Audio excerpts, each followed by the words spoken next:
the main mission of my project is to preserve the Pakistani leather artisans' craftsmanship.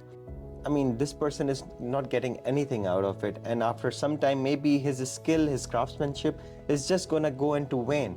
They don't have access to good health, they don't have access to sustainable livelihood. I mean, why would they would want to continue this craftsmanship at all? Whichever the society that you are trying to blend in or you want to integrate into, you need to respect their culture. If I'm doing something impactful that is helping the community overall, then I feel like that, hey, I'm successful maybe to some extent. There are people who are like, have millions and billions of monies, but they are not happy.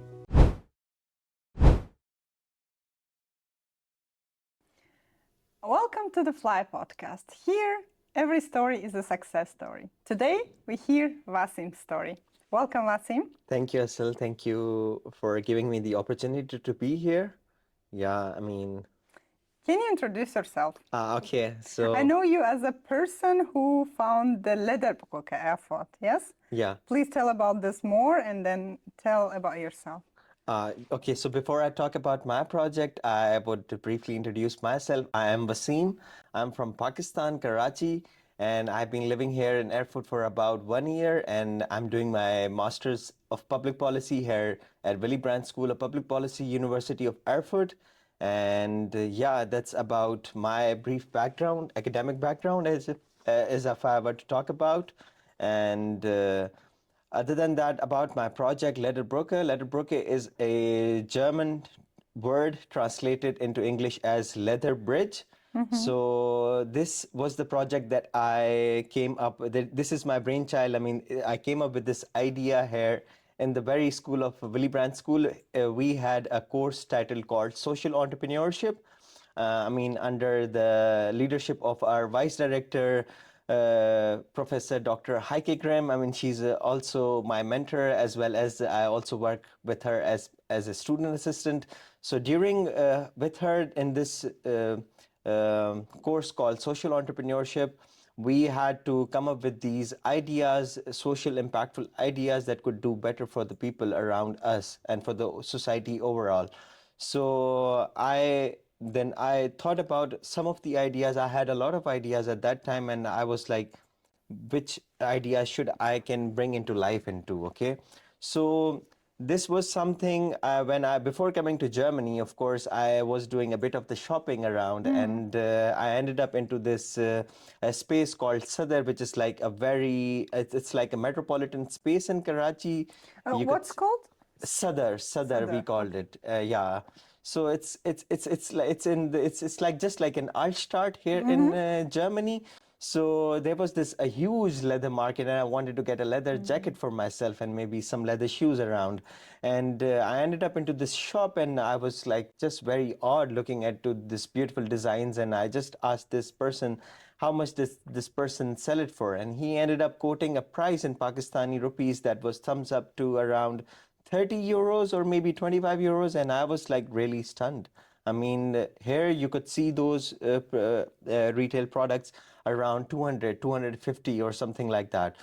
So, I mean, I couldn't hold myself, and I ended up asking him that question that, hey, how much do you make out of it? I mean, the whole business. I mean, he was like, this product, I sell it for about 35, 40 euros, and I mean, I just get to keep around 25, 30% of whatever the money that is made out of it, and the rest goes to the person who supplies me the leather. I mean, at that moment stuck with me, and I was like, I mean, this person is not getting anything out of it. And after some time, maybe his skill, his craftsmanship is just gonna go into vain.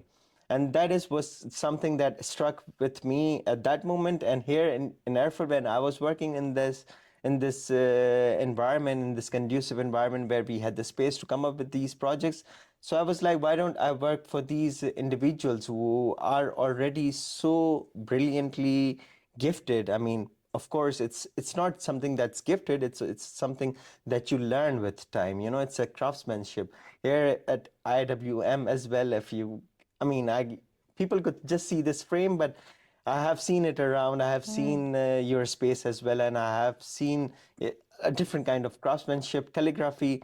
This is art and it should be preserved. So same as the idea, I mean, the whole story of telling the story was that LEDERBRÜCKE means leather bridge. That is the main mission of my project, is to preserve the Pakistani leather artisans craftsmanship and to provide them a platform where, I mean, a global platform where they could like sell their products and earn a sustainable livelihood. That is the whole idea behind this project. And of course, I mean, why? I mean, I understand there are a lot of grievances. I mean, there are lot of questions asked around this topic that, hey, why would you want to just focus on leather business? And then to give an answer to that is like Pakistan is a Muslim country, of course. I mean, we have these sacrificial. I mean, we do sacrifices and a lot of. I mean, animal skin goes into waste and everything. But besides that, I mean, Pakistan is also like the third largest exporter of leather export industry. I mean, it's very huge. And of that, I mean, it totally contributes about 4% into our GDP as well. And of that whole, I mean, if I were to share some of the numbers, it's like over 90% of the leather products are sold here across in Europe and Western societies. 90%. 90%, yeah, of course. I mean, you could get to see a huge brands here. I mean, of course. I mean, but the thing is, you have 4% of that whole sector is contributing to the GDP, 90% is sold across global. What is that person getting at the end? Nothing. He's not even getting any recognition, no value.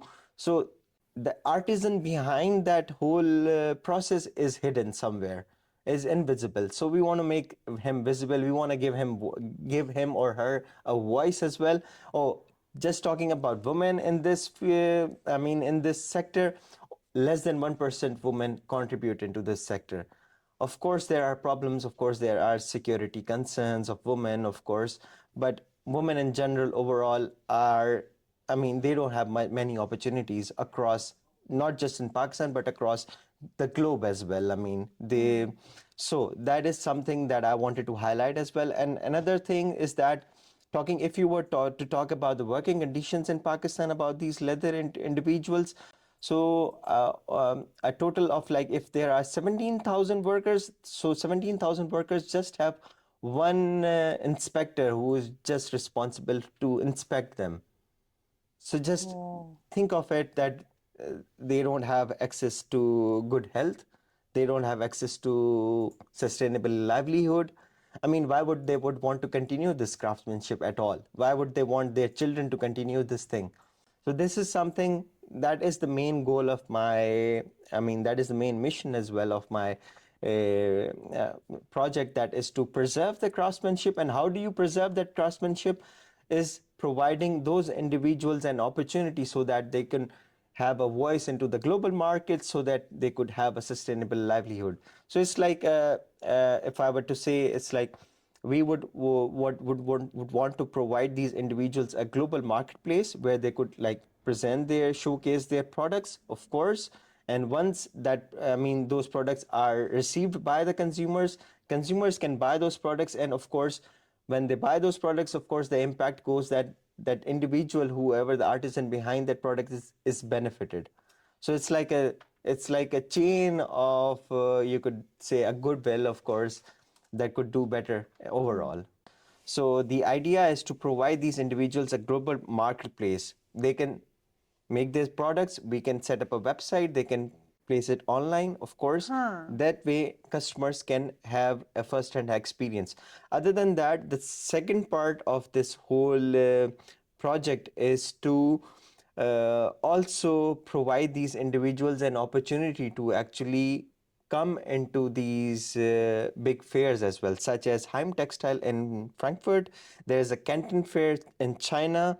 There is Magic Fashion in USA. These are all the platforms where these companies and individuals go and present their textile products and their, I mean, leather does come, I mean, I don't know if it falls under the textile industry or not, but still we would have an opportunity to, of course, showcase their products with the larger audience. Of course, they could come in and they could see those products and they could assess those products and maybe have an idea how do they look. I mean, they could look at the specific kind of a craftsmanship. Yeah, that is the way that I do plan on, like, bringing these individuals along with me, of course, into these fairs, hopefully one day. Yeah. Yes, hopefully. I hopefully it works. Having a retail store, of course, is gonna be a very, I mean, it's gonna be a great thing. Of course, you have your own space where individuals could just come in and they can wear your products and they can have I mean, an an experience that you can't have in online. Of course, online you have some reservations. Hey, if is it going to be of my size or not? How is it going to be? Is it going to be good or not? So yeah, in that regard, of course, if talking about the quality assurance, of course, it's just going to be based on the European Union's quality, of course, and quality measures, of course. And other than that, we do have, I mean, of course, we Sounds brilliant. Sounds brilliant. thank Good you. luck. Good Thank you. luck. Also have in our mind the vegan users, of course. So our products is not just going to be solely through the animal skins, but of course, vegan alternatives, we are also thinking about those in line as well. So starting talking about the products that I have in my mind, we'll start off maybe with I mean, I have a partner back in Pakistan. It's not a partner, but it's like a industry that is already into it's a leather company that is already selling shoes across. So we could partner Europe. up. No, no, no. I mean, yeah, they have some products that they have sold here in Europe as well, of course. But I can't officially share those names, of course. But the thing is that, I mean, we just don't want to work in the we just don't want to sell these shoes, of course. What I have in my mind is like the idea or the concept of corporate gifting. In corporate gifting, if you see, for instance, if you have a visitor here, you would rather give that person a diary or a pen. For that diary, you also need a cover for that diary, of course. And if there is a leather bag, of course, it holds some value. It's going to last for years, of course. So it's going to be some bags, some satchels, some, I mean, you could say leather cases, of course, and wallets. And there is a lot of things that you can make out of leather, of course.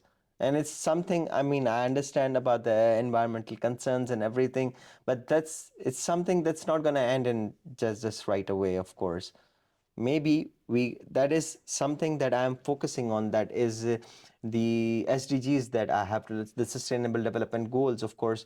SDG, we are looking into the Sustainable Development Goals number 8, that is the providing decent worth and economic growth to these individual artisans. Another is the SDG 12, that is the responsible consumption. In that responsible consumption, we're gonna look into, of course, we're gonna be monitoring all of our products are like safe to use, of course. All those, when I mentioned that 17,000 workers just have this one inspector who is just inspecting them and who's like just looking into their work and looking into their welfare and everything. Once this project starts to run, then we'll have more individuals. I mean, we'll have more people working for us, doing better for those peoples and individuals. And lastly is the SDG 17, that is the partnership for the goals. So anyone who would want to share the same ideas, we are more than welcome to join the team as well. When and why did you move to Germany? Ah, I mean, honestly, Germany was not always on the top list for me to pursue my higher education. Of course, I mean, I did my I did my bachelor's in social science and liberal arts from Institute of Business Administration, Karachi, which is like the top business schools in my country. And then, of course, I wanted to pursue higher education, my master's.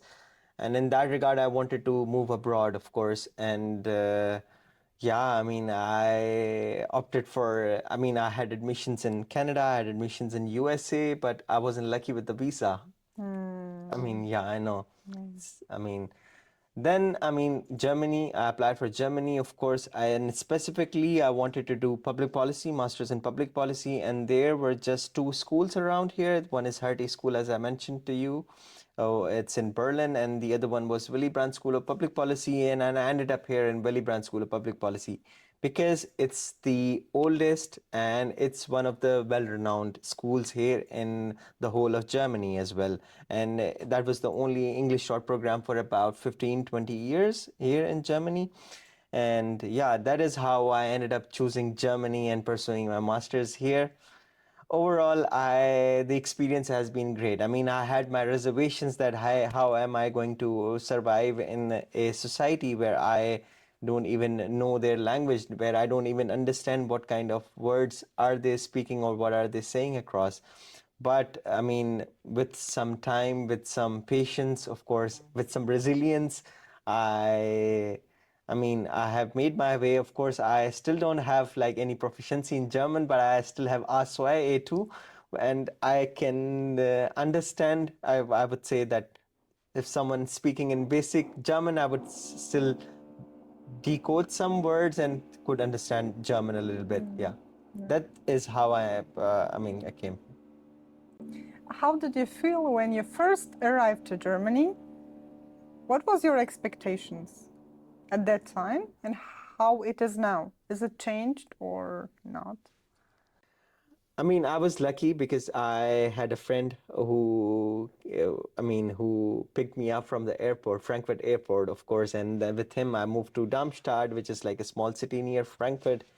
And the transition for me was kind of smooth, of course, because I had enough time to, of course, I applied to the school in February 20, and in the month of February 2024, and I was lucky to get admission in a month. So I had about 3, 4 months to mentally prepare myself, of course, for this journey. And during that time, of course, I was watching a lot of videos. I was watching how would I be integrated into the You society. How would prepared. You Yeah, were I mean, I tried prepared. my best to. I mean, for instance, I mean, I was really. I mean, I when I was looking. I mean, Germany, of course, when the word Germany comes in your mind, it's just about the rules. The word rules pop ups in your head. So it's something that I really, of course, as a person, really appreciate about the society as well. Of course, that was, I mean, if I were to draw a comparison between my other experiences with other countries, of course, Germany is far better following the rules, of course. So it was something, it wasn't something new for me, of course, here, transitioning here. But of course, when you leave your hometown, of course, you have to, as a student, you have to do everything by yourself. For instance, you have to go do your groceries by yourself. You have to do some meal preparations, and then you have to do cleanup, and then you have to do academics. And all in all, I was so much occupied in those in the first 2, 3 months into these things that I actually forgot that, hey, I also have to manage my finances. That is when it popped up into my head that, hey, I should, of course, look up for some part-time job across. So this is how I ended up reaching out to my professors, and I was lucky to find one of the student assistantship with the vice director of the school, and I'm still continuing with her. So yeah, I would say I was fortunate and I was lucky as well when I arrived here in Germany, and it's been very smooth overall. Yeah. It is really challenging at the beginning as a student, especially when you don't know the language. Yeah. But you had luck. Um, so about your feeling, what was this feeling once you arrived? One word, two words. I was just like, it's too cold here. Ah. And it was last year's October, and last year it was more cold in October as compared to this year. So yeah, it was like it's too cold here. I should be doing more layers around. That is the only thing. This the weather is the only. If someone asks me about, hey, how would you advise me to come to Germany? And if you were to say yes, then what are the things that I should keep in my mind before coming in here? I was like, first and foremost is the language. Of course, without this, it's gonna get difficult for you to survive here, of course. The second is that you need to prepare yourself mentally for the weather conditions. One day you get to see sun, next day is you don't know it's gonna snow. So and the third day it's just gonna be windy and rainy, and so it's like all in all, it's I mean, all seasons you get to see all four seasons in just like a week here in Germany. So it's like very surprising overall. So those are the two things that I would I mean I recommend and advise to the international students who ever ask me to come to Germany. Life is stable in Germany, but the weather are not. Weather conditions Yeah, are I not, agree, yes. agree. Um, were there any cultural misunderstandings at the beginning or even till now? I won't call it cultural misunderstanding. I mean, I would call it as the straightforwardness. For instance, back in my country, I mean, if you are straightforward to someone, that would come across as something as rude, you know. Rude. You have to, layer up and then I mean, for anything that you want to talk about, you can't be just very direct to people. But here in Germany, you can be direct, as blunt as you can. And this is something that was part of my personality as well. Back in the country, I used to be very blunt with my friends whenever they ask me about some opinion. I'm just like, if I don't like anything, I don't like it. I mean, why do I have to tell you a lie? Hey, this is good, but you can do. I mean, there is a way of saying things, of course, in our culture. Of course, yeah, this looks good, but maybe you could do this like better. But here in Germany, they're just going to be very open to you. No, this is not okay. You need to. That is something, of course, that was, I mean, new to me, of course, and it took me a while, of course, when you used to receive those feedbacks from, especially from your maybe from your workplace or you're from your professor, and you're like, hey, am I the only one who's just getting to listening to these strict feedbacks and everything? But no, everybody is in the same boat. So yeah. Yes. I also thought I was in Uzbekistan and I was like really stick to the rules, like coming on time and stick to the rules. Once I came to Germany, I noticed that I'm not on time and I don't follow the rules at all compared to the people who live here. Yes. I have an interesting question. Okay. Which traditions from your home country do you still keep today? I mean, that's an interesting question because one of the things that we are known to be a hospitable country, of course. I mean, specifically my region, I come from Sindh. I mean, we are known for hospitality, and we are very. That's something that I usually do. I mean, twice a month or maybe and once in every 2 months or 3 months, I invite my friends over for a food, and we all gather, of course, and we break the breads together, and it's really interesting. And considering this is the month of Ramadan, so usually, I mean, we already had, we last year I invited around 15-20 people from my batch, and I'm gonna planning to do the same here this time as well. I mean, it's just not necessarily have to be, everybody has to be a Muslim. I mean, I have people who don't even believe in God. I mean, but it's really interesting to have them around to eat food with. Of course, I feel like that food is one of the essential thing you can use to connect, Connect with. of course, and to make a real connection, I would say. Yeah. Yeah. Do you cook for 20, 30 people by yourself or everyone No, brings something?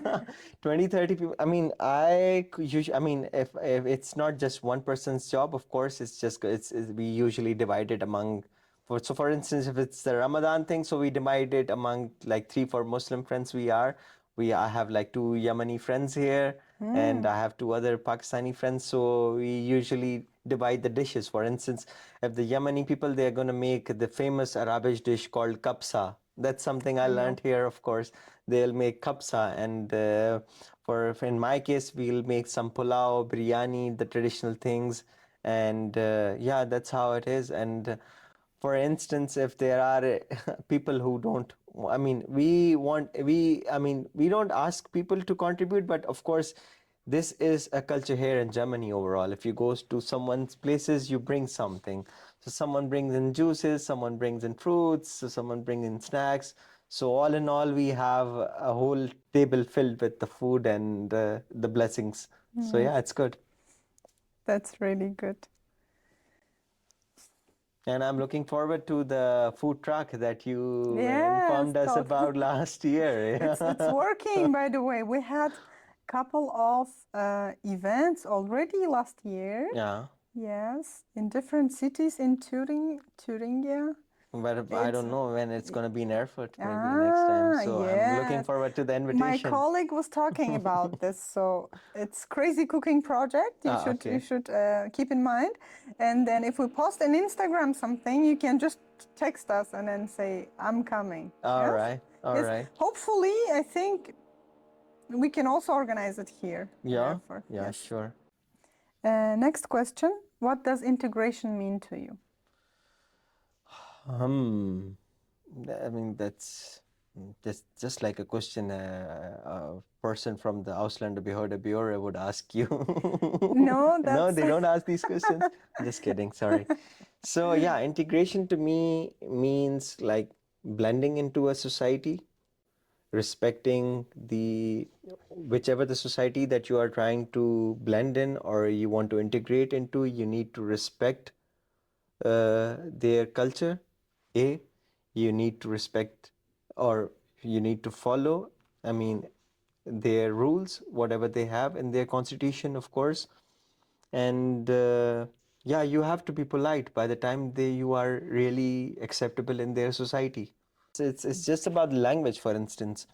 I mean, here in Germany, I mean, especially in Erfurt, what I realized that if uh, if I'm not able to speak language, then if I'm talking to someone in English, the chances are that 6 or 7 out of 10 people are just gonna say no to you, that they don't understand English. Then I'm like, hey, how can't you understand English? I mean, you could understand. That's why you just said that, no, I can't speak English.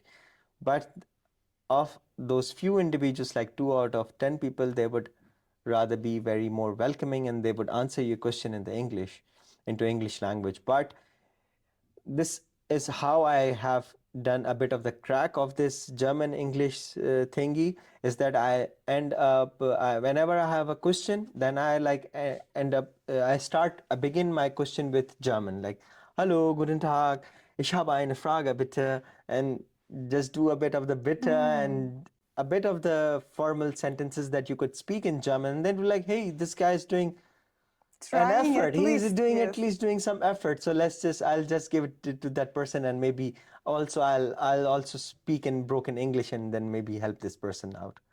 So it's just like if you take one step, of course, it's just going to be one step from the other side as well. That's how you integrate into a What society. really good is thing is in Erfurt, for instance, when I came, it was 2018, and no one spoke English, of course, and then I was forced to learn German. It helped me to learn German, and I have a couple of friends who lived in Berlin or Frankfurt and some other cities, bigger cities. They could survive even without German. And I'm Yeah. like, wow. Erfurt gave me the chance to learn German. It's like positive side also. We have main questions. One of them were integration, what integration means to you. The second question is, what is success for you? What does this mean? Success for me is something that is rooted into that comes from my very own roots, I mean by roots, what I mean is that I was born and raised into a underprivileged region, of course, and then my father moved his way out of it, and of course he helped us get into get better education, be part of top institutions across in our country, and I was blessed to have all of those things. He always mentions this thing that if you're doing something better for the other person, that is gonna be beneficial, that is going to be your success, of course, not just in this world, but of course in the concept of Muslim is like akhirah or the hereafter.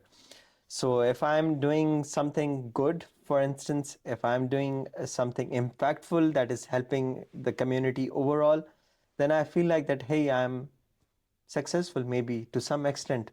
It doesn't have to be you have to be successful to, there is not a measuring scale that how successful you are if you are a billionaire. I mean, there are people who are like have millions and billions of monies, but they are not happy. Let's just say, let's to put it, for me it doesn't mean that success means happiness, but still it's somewhat is equivalent to this, that if I would be successful if I feel like I'm happy, if my soul is contented, if I feel like if I have done better for someone, even a small act of, for instance, helping someone out, maybe finding his way home, and that person, if that person smiles on that, hey, thank God, I mean, I found my way, and that person smiles, that smile is like a natural trigger inside me, inside my heart, that makes me feel alive at least. Yes, I understand. Doing at least something good is already success. I mean, it's a great interpretation. And of course, I mean, you hear about this, that there's karma, if you do bad, it's gonna hit you back. But no matter what, if you even get the bad energy, it's always better to leave the good and positive energy around. Do you have something to tell to the audience?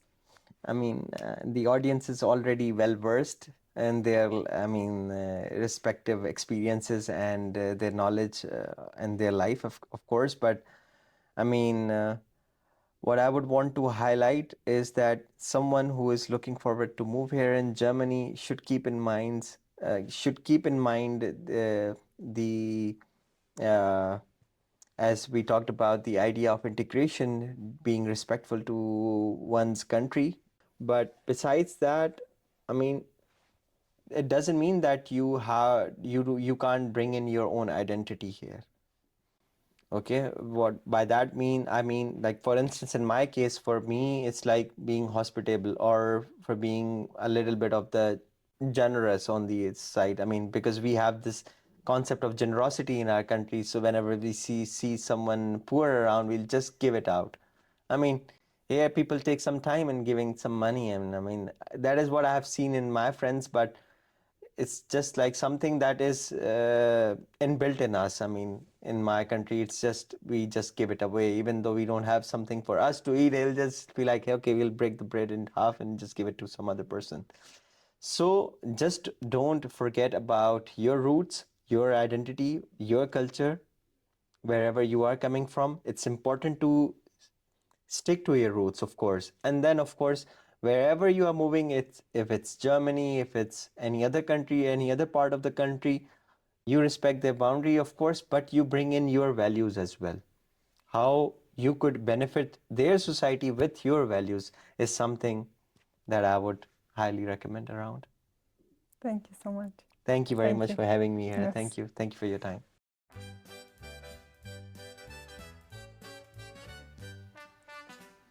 معلش تنام معي. Okay. Now it's the question. What question? You will get this one. Welcome to FLI podcast. Here every story is a success story. Today our Diana. Waseem, I'm really emotional. I'm No, sorry. it's okay. It's okay. Really like your energy.